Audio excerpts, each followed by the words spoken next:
कैसे हुआ था सबसे पहले अंतरिक्ष राक्षस का जन्म? ब्रह्मांड की शुरुआत के 100 करोड़ साल बाद ही बन गया था पहला ब्लैक होल। वैज्ञानिक ब्लैक होल से जुड़े रहस्य को सुझाने में लगे हैं।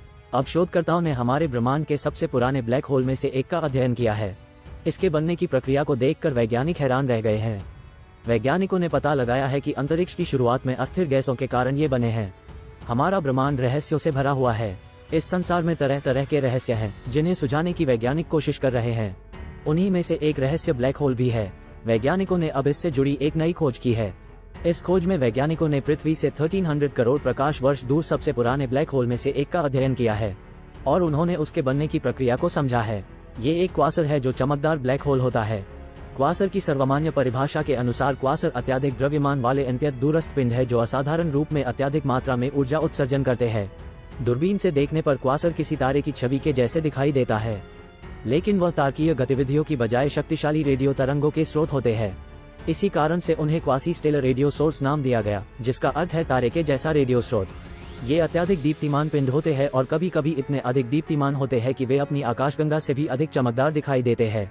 अपनी खोज के बाद से ही अपने इन अद्भुत गुणों की वजह से ये पिंड खगोलशास्त्रियों को चमत्कृत करते रहे हैं।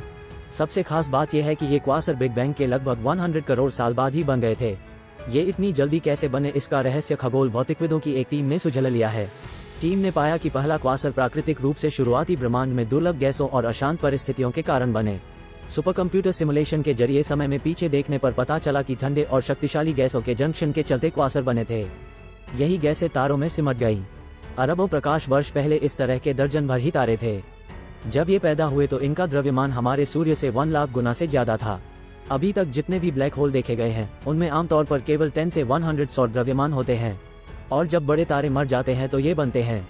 यह अनुमान लगाया गया है कि 10,000 से 1 लाख सौर द्रव्यमान वाले तारे ब्रह्मांड की शुरुआत में बने थे, लेकिन इनके लिए मजबूत पराबंगनी पृष्ठभूमि, गैस और डार्क मैटर के बीच सुपरसोनिक प्रवाह सामान्य नहीं था, जिसके कारण पहला क्वासर बना।